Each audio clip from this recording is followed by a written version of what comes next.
दोस्तों नमस्कार, ये है मार्गदर्शन फॉर सिविल सर्विसेज। मैं अनुराग चौधरी। दोस्तों घटना चक्र सामान्य अध्ययन पूर्वावलोकन श्रृंखला के अंतर्गत इस वीडियो में प्रस्तुत है भारतीय राज्य व्यवस्था एवं शासन से संबंधित महत्वपूर्ण प्रश्न जो आपके आगामी परीक्षाओं के लिए बहुत ही उपयोगी हैं।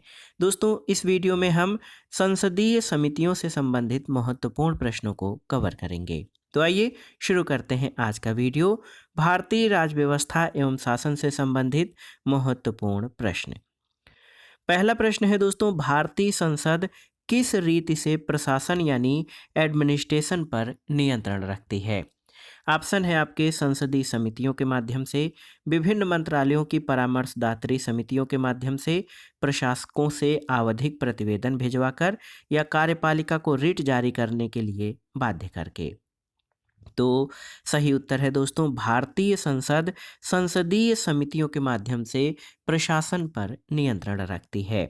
और आप जान लीजिए, भारतीय संसद समितियों के माध्यम से प्रशासन पर नियंत्रण रखने का कार्य करती है। जैसे लोक वित्त पर नियंत्रण वह 3 समितियों के माध्यम से करती है: लोक लेखा समिति, प्राक्कलन समिति और लोक उपक्रमोपीठ समिति। और आप जान लीजिए, भारतीय संविधान में संसदीय समितियों के बारे में विशेष रूप से कोई उपबंध नहीं किया गया है। अगला प्रश्न है, निम्नलिखित में से कौन एक सबसे बड़ी संसदीय समिति है? तो उत्तर है प्राक्कलन समिति। दोस्तों प्राक्कलन समिति संसद की सबसे बड़ी समिति है और संसद का बहुत सा काम सभा की समितियों द्वारा निपटाया जाता है, जिन्हें संसदीय समितियां कहते हैं। संसदीय समिति से तात्पर्य उस समिति से है जो सदन अथवा सदनों द्वारा नियुक्त या निर्वाचित की जाती है अथवा अध्यक्ष या सभापति द्वारा नाम निर्देशित की जाती है और अपना प्रतिवेदन सदन को या अध्यक्ष अथवा सभापति को प्रस्तुत करती है। दोस्तों प्रकृति के आधार पर जो संसदीय समितियां हैं 2 प्रकार की होती हैं। एक तो अस्थायी समितियां और दूसरा तदर्थ समितियां। देखिए यहाँ पर प्रमुख समितियों के बारे में जान लेते हैं, फिर इससे संबंधित प्रश्नों को देखेंगे।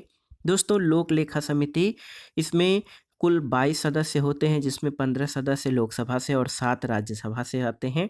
और ये समिति भारत सरकार के विनियोग लेखा और उस पर नियंत्रक और महालेखा के प्रतिवेदक की जांच करती है और इसका कार्यकाल 1 वर्ष होता है।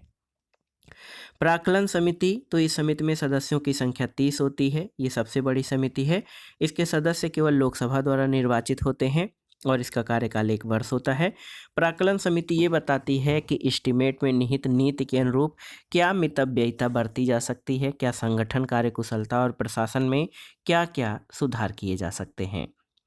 एक है दोस्तों सरकारी उपक्रम समिति, तो इसमें कुल 22 सदस्य होते हैं, 15 लोकसभा और 7 राज्यसभा द्वारा निर्वाचित होते हैं।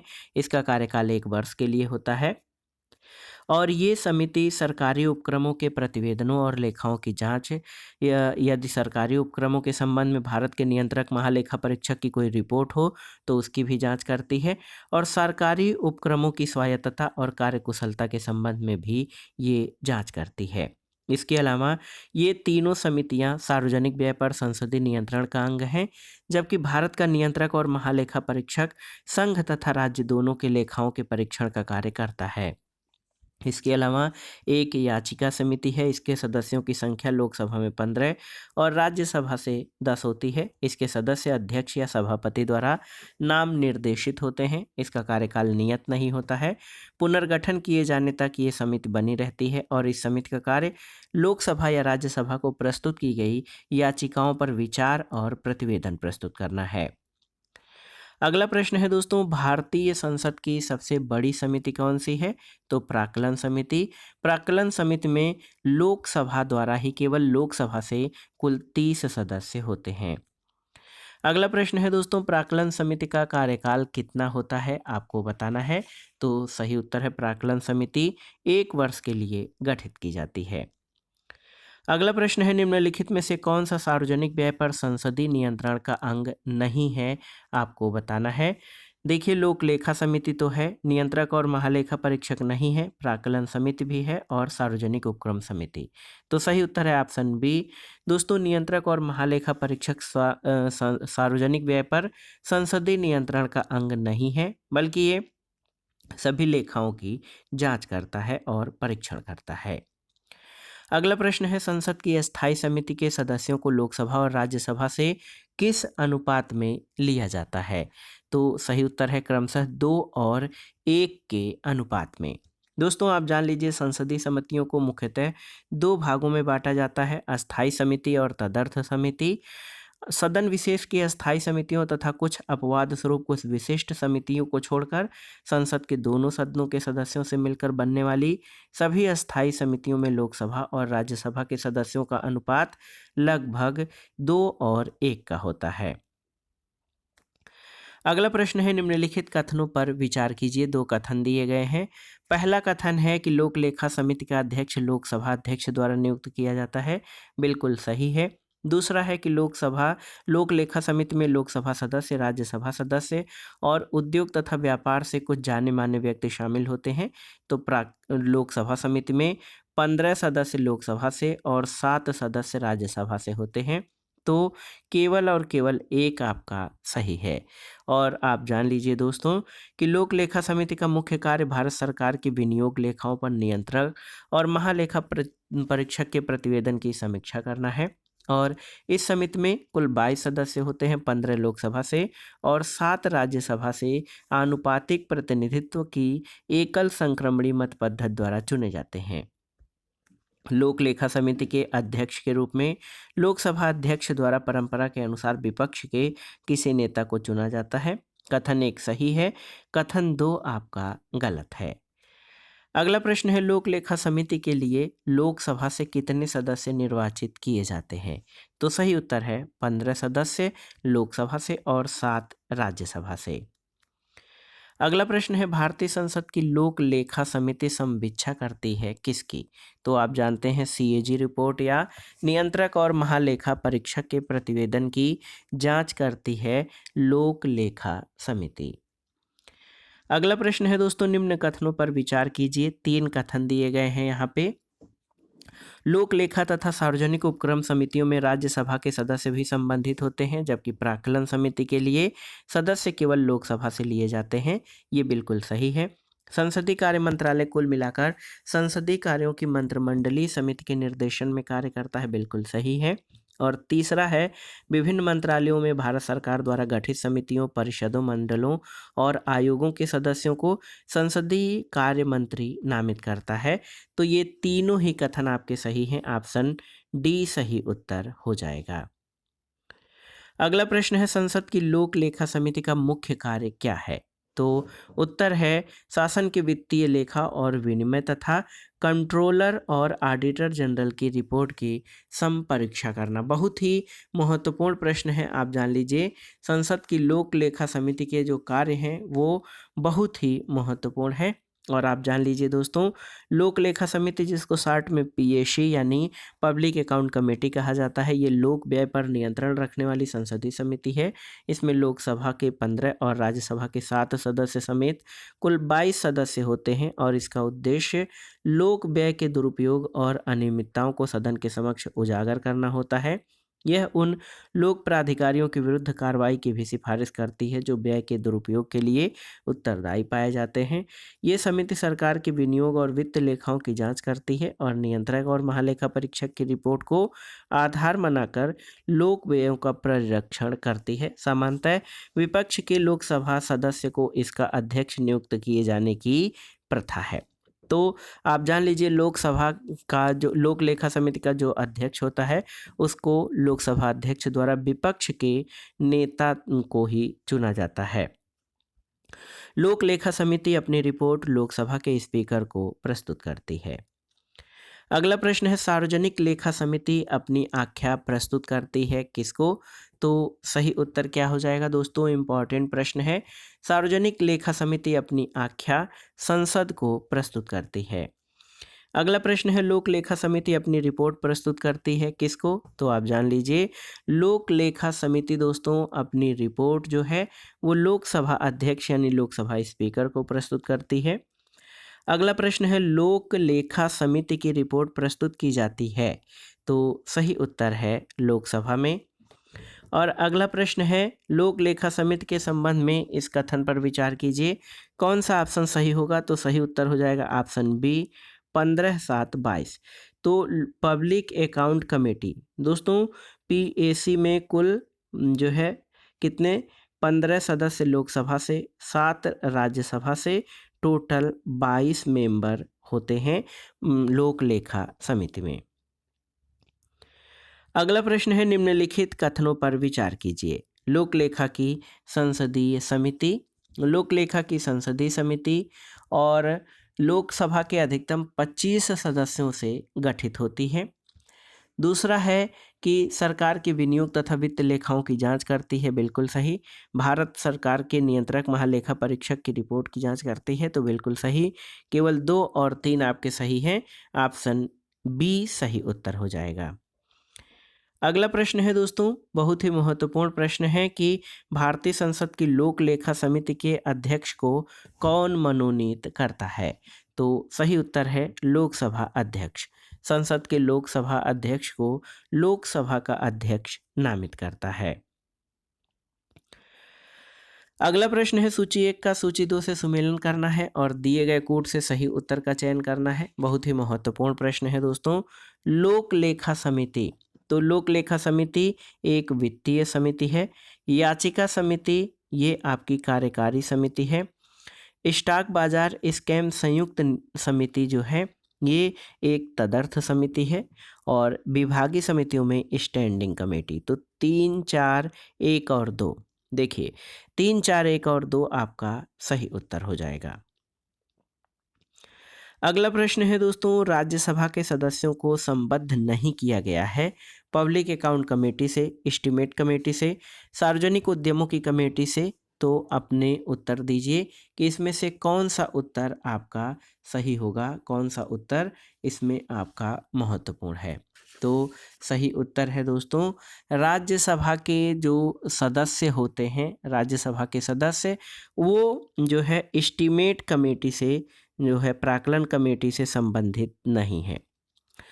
लोक लेखा समिति यानी पब्लिक अकाउंट कमेटी, सार्वजनिक उद्यमों की कमेटी से राज्यसभा के सदस्यों का संबद्ध या चयन होता है, जबकि एस्टीमेट नहीं होता है, जबकि एस्टीमेट कमेटी या प्राक्कलन समिति में जो है संबद्ध नहीं किए जाते हैं, क्योंकि आप जानते हैं प्राक्कलन समिति में केवल लोकसभा से 30 सदस्य लिए जाते हैं। अगला प्रश्न है दोस्तों, देखिए निम्नलिखित में से किस समिति में राज्यसभा का प्रतिनिधित्व नहीं होता है? तो आप जानते हैं वो समिति है आपकी आकलन या प्राक्कलन समिति। इसमें केवल लोकसभा से कुल 30 सदस्य लिए जाते हैं। अगला प्रश्न है, प्राक्कलन समिति संसद के किस सदन के सदस्यों से गठित की जाती है? तो सही उत्तर है लोकसभा के सदस्यों से। अगला प्रश्न है, निम्नांकित में से कौन सी भारतीय संसद की वित्तीय समितियां हैं? प्राक्कलन समिति, लोक लेखा समिति, लोक उपक्रम समिति, संसद सदस्यों के वेतन और भत्ते से संबंधित संयुक्त समिति। तो सही उत्तर का चयन करिए। सही उत्तर आपका हो जाएगा प्राक्कलन समिति, लोक लेखा समिति और लोक उपक्रम समिति। ये संसद की वित्तीय समितियां हैं। ऑप्शन ए बी आपका, ए बी और सी सही है। सी ऑप्शन सही उत्तर हो जाएगा। अगला प्रश्न है दोस्तों, निम्नलिखित में से कौन सी भारतीय संसद की वित्तीय समितियां हैं? तो सही उत्तर क्या हो जाएगा? भारतीय संसद की वित्तीय समितियों में कौन कौन समितियां हैं आप जान लीजिए। सार्वजनिक लेखा समिति, प्राक्कलन लेखा समिति और सार्वजनिक उपक्रम समिति। तो सही उत्तर क्या हो जाएगा दोस्तों? सही उत्तर आपका हो जाएगा ए, बी और सी। तो ये महत्वपूर्ण प्रश्न है। यहाँ पर आप देख सकते हैं 1, 2 और 3 ये सभी दोस्तों भारतीय संसद की वित्तीय समितियां हैं। ऑप्शन डी आपका सही उत्तर हो जाएगा। निम्नलिखित में से कौन सी संसद की अस्थाई समिति नहीं है आपको बताना है। लोक लेखा समिति तो है, आकलन समिति भी है, अनुसूचित जातियों और जनजातियों पर कल्याण समिति जो है वो भी अस्थाई समिति है, और सार्वजनिक उपक्रम समिति आप जान लीजिए। सार्वजनिक उपक्रम समिति दोस्तों ये भी संसद की अस्थाई समिति है। तो इसमें से कोई भी विकल्प दोस्तों जो है, सभी विकल्प जो अस्थाई समितियां हैं और संसदीय समितियां आप जानते हैं कि दो प्रकार की होती हैं, अस्थाई और तदर्थ। अस्थाई समितियों में तीन मुख्य वित्तीय समितियां जैसे आकलन समिति, लोकलेखा समिति, सार्वजनिक उपक्रम समिति और अन्य अस्थाई समितियों में जांच समिति, संवेक्षण समिति, सदन के लिए दिन प्रतिदिन की कार्रवाई से संबंधित समिति, अनुसूचित जातियों और अनुसूचित जनजातियों के कल्याण पर समिति और सदस्यों की सुविधाओं के प्रावधानों से संबंधित समिति शामिल है। अगला प्रश्न है, निम्नलिखित में से किसके बारे में संसदीय समिति नहीं गठित की गई है? तो देखिए, सार्वजनिक उद्यमों के बारे में, सरकारी आश्वासनों के बारे में, आकलनों के बारे में या अल्पसंख्यकों के कल्याण के बारे में। तो सही उत्तर ऑप्शन डी हो जाएगा। अल्पसंख्यकों के कल्याण के बारे में संसदीय समिति गठित नहीं की गई है। संसद की सार्वजनिक उपक्रम समिति सार्वजनिक क्षेत्र के उद्यमों के संदर्भ में नियंत्रक और महालेखा परीक्षक की रिपोर्ट की जांच करने, सार्वजनिक उद्यमों के प्रबंधन और उनके कुशलतापूर्वक चलाए जाने की जांच करती है और प्रत्येक सदन की सरकारी आश्वासनों संबंधी समिति मंत्रियों द्वारा सदन में दिए गए आश्वासन, वादों और संकल्पों पर उनके कार्यान्वित होने तक नज़र रखती है और संसद की प्राक्कलन समिति एस्टीमेट की जांच करती है, मितव्ययिता और धन के व्यय पर निगरानी रखती है। अल्पसंख्यकों के कल्याण के लिए संसदीय समिति नहीं है, बल्कि इसके लिए अल्पसंख्यक आयोग का गठन किया गया है। अगला प्रश्न है, भारत के नियंत्रक और महालेखा परीक्षक की ऑडिट रिपोर्ट का परीक्षण करती है। तो सही उत्तर क्या हो जाएगा? ये हो जाएगा लोक उपक्रम समिति और लोक लेखा समिति। ये दोनों समितियां याद रखिएगा। ऐसे तो जो ये प्रश्न है इसमें हमेशा लोक लेखा समिति ही आता है, वही सही उत्तर है। लेकिन यहाँ पर दो समितियां लोक उपक्रम समिति और लोक लेखा समिति, ये दोनों ही सीएजी की ऑडिट रिपोर्ट का परीक्षण करती हैं। दोस्तों, भारतीय संसद की लोक लेखा समिति भारत सरकार की विनियोग और वित्तीय लेखाओं की जांच करती है।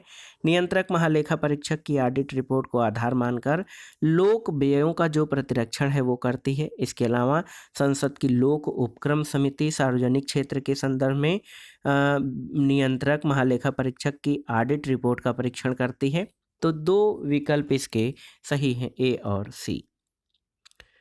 अगला प्रश्न है, निम्नलिखित में से कौन सी समिति लोकसभा के अधीन नहीं आती है? सामाजिक न्याय और अधिकारिता संबंधी समिति, शहरी विकास संबंधी समिति, श्रम संबंधी समिति या स्वास्थ्य परिवार और कल्याण संबंधी समिति। तो सही उत्तर है ऑप्शन डी दोस्तों, ये लोकसभा के अधीन नहीं आती है। आप जान लीजिए, संसदीय समितियों में से लोकसभा के क्षेत्राधिकार में सामाजिक न्याय और अधिकारिता संबंधी समिति, शहरी विकास संबंधी समिति, श्रम संबंधी समिति आती है, जबकि स्वास्थ्य और परिवार कल्याण संबंधी समिति लोकसभा के नहीं बल्कि राज्यसभा के अधिकार क्षेत्र में आती है। अगला प्रश्न है दोस्तों, रेलवे अंचलों के लिए संसद सदस्यों की परामर्शदात्री समिति का गठन किया जाता है, किसके द्वारा?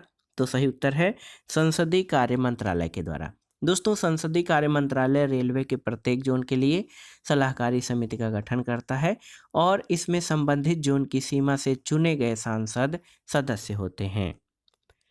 अगला प्रश्न है, 3G स्पेक्ट्रम मुद्दे की जांच करने के लिए बनाई गई संयुक्त संसदीय समिति में कितने लोग शामिल थे?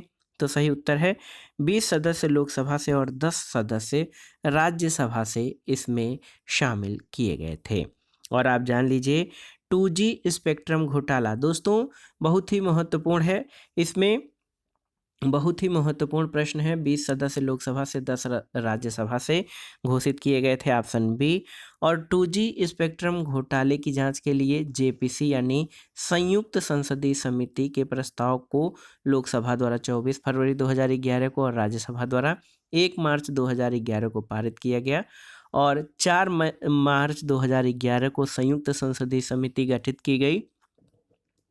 इस संयुक्त संसदीय समिति में कुल 30 संसद सदस्य शामिल किए गए थे, जिनमें से 20 लोकसभा और 10 राज्यसभा के थे और इसने अपनी रिपोर्ट अक्टूबर 2013 में तत्कालीन लोकसभा स्पीकर मीरा कुमार को सौंपी थी।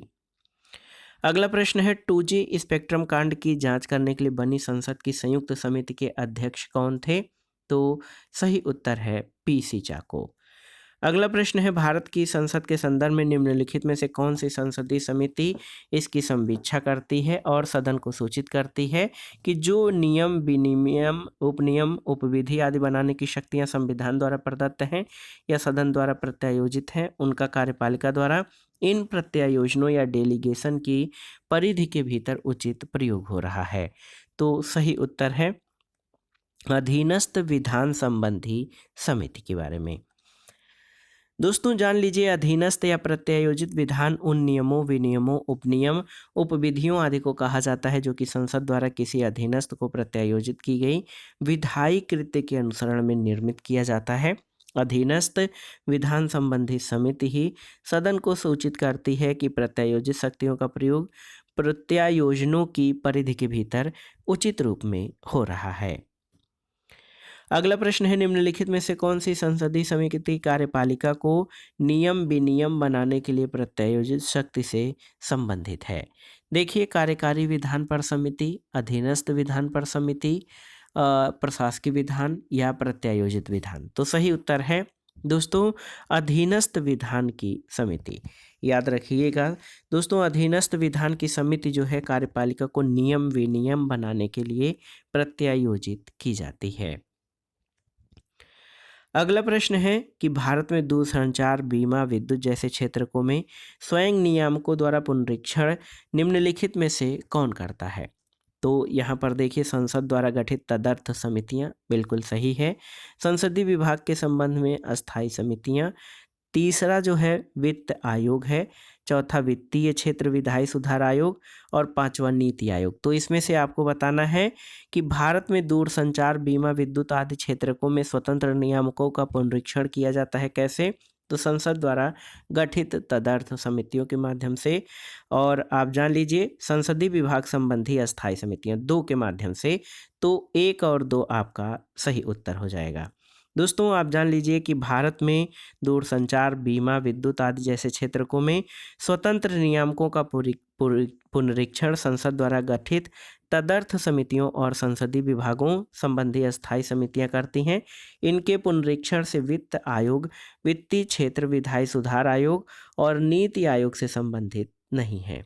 तो दोस्तों ये था आज का वीडियो घटनाचक्र सामान्य अध्ययन पूर्वावलोकन श्रृंखला के अंतर्गत भारतीय संविधान एवं राज्य व्यवस्था से संबंधित महत्वपूर्ण प्रश्न, जो आपके आगामी परीक्षाओं के लिए बहुत ही उपयोगी है। आप इन प्रश्नों को तैयार कर लीजिएगा।